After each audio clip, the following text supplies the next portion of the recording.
Ustedes lo conocen, vamos a hablar un poquito de política, porque habló Máximo Kirchner, reapareció, dejó varios títulos, entre ellos críticas al propio presidente Alberto Fernández. ¿Qué tal, Gustavo? Buenas tardes.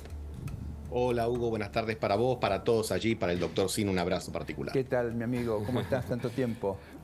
Muy bien.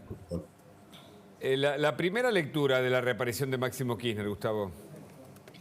Bueno, no hay muchas novedades respecto a lo que él viene predicando desde hace tiempo. Recordemos que ahora por estos días se va a cumplir un año que renunció a la jefatura del bloque de diputados oficialista en protesta, digamos, por el acuerdo con el Fondo Monetario Internacional y volvió con la misma letra y casi diría con la misma música.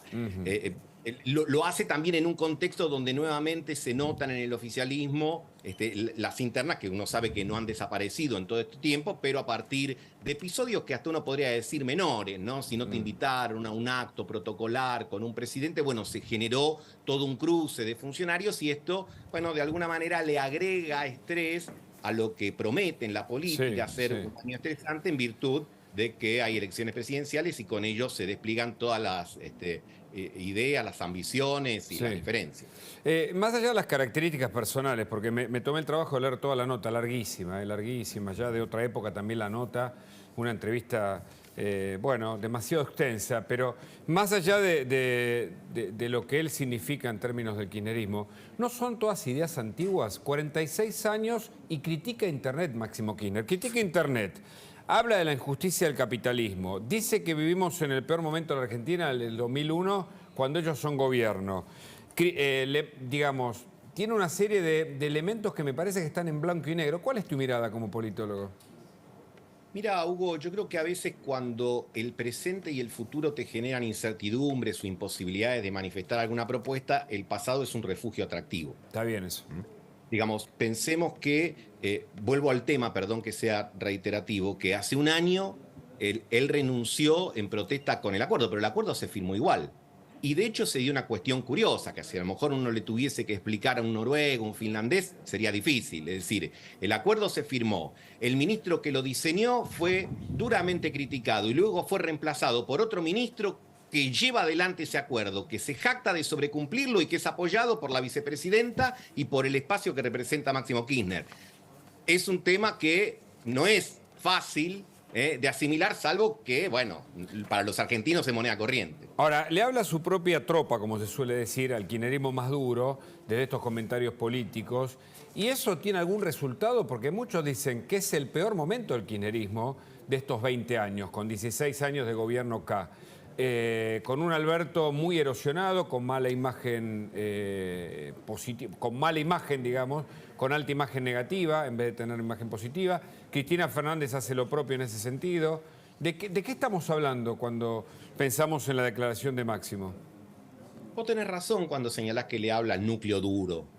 Sí, le habla a ese porcentaje que para algunas encuestas es 25, para otras 30, para otras 20 y pico, no importa el número, pero le habla a ellos. En tanto y en cuanto vos no podés satisfacer materialmente, tratás de satisfacer simbólicamente. Si los resultados en materia de ingresos, de recuperación del salario real o de los no registrados no llega, bueno, en todo caso alimentás lo que tiene que ver con la narrativa que te es más atractiva, ¿no? Al Fondo Monetario, volvés a las pujas de las épocas que el peronismo era proscripto en la década del 50, del 60, etcétera. Y bueno, en última instancia está bien para aquellos que comparten una visión, pero volvemos a lo mismo. Este año se elige presidente o presidenta, ¿para qué? Para ver qué haces en el periodo 23-27. Pero además entonces creo que allí es donde es más difícil conjugar esta realidad, este presente, ¿no? Ahora, ahí aparecen los primeros sondeos del año, se habla de Alberto, se habla de Maxa, se habla de Kicillof y se habla de Guado de Pedro. Y este último como el depositario de la confianza de Cristina Fernández, como el hijo directo del kirchnerismo. ¿Le alcanza eso para hacer una transferencia de los votos por parte de Cristina o de la intención de voto hacia Cristina, hacia Guado de Pedro o no? Primera duda, Hugo, duda.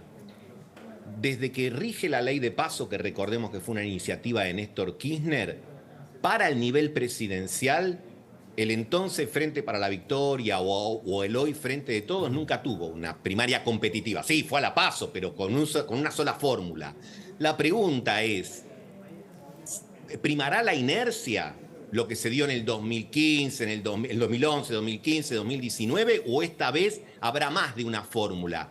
Porque esto es raro para la cultura, digamos, Frente Todista o Frente para la Victoria antes.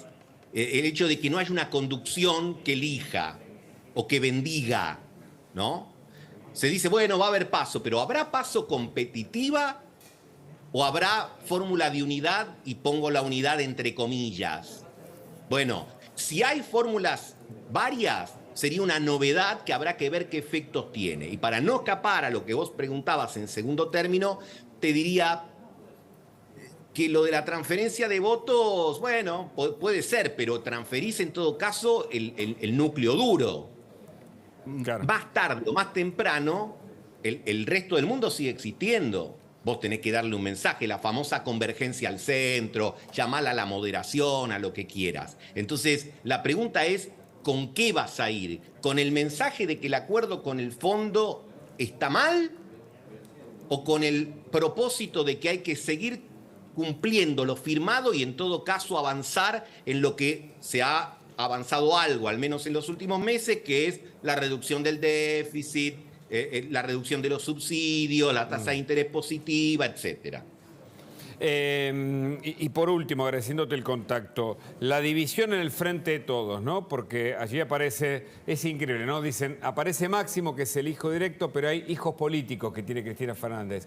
Axel y Guado de Pedro. Pero aún así se hablan de las divisiones, incluso propiciadas por el propio presidente Alberto Fernández. ¿La capitaliza Juntos por el Cambio o no llega también por sus propias divisiones a entender esto, sobre todo con la aparición de un Milei cada vez más fuerte, ¿no?